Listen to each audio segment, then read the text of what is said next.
as we today in the UK face new and evolving threats, I'm very reassured by our discussions with Jacek today, and Poland is there with us in facing those new threats as well. I have briefed Jacek, as you would imagine, on the latest developments in the case of Sergei and Julia Skripal and police officer Bailey, who are all still in hospital.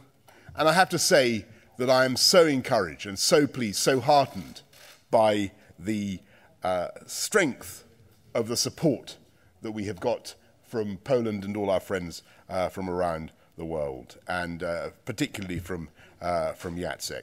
Today, we have signed a memorandum of understanding between our two countries to work ever more closely to tackle disinformation that comes from Russia, to work to support journalists who tell the truth, to identify some of the lies that come from the Kremlin.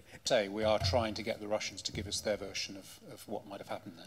Let's be absolutely clear that this is a nerve agent, a Novichok, that was developed by Russia, that has been stored by Russia illegally ever since it was developed, and has now been used against a former Russian agent who was identified specifically by the Kremlin as the legitimate target of revenge and retaliation. Indeed, it was not long ago that Vladimir Putin was himself on television in Moscow announcing that such people should be poisoned. I'm delighted by the overwhelming response from our friends and partners around the world, from Jacek, from so many others, in condemning Russia for what they have done.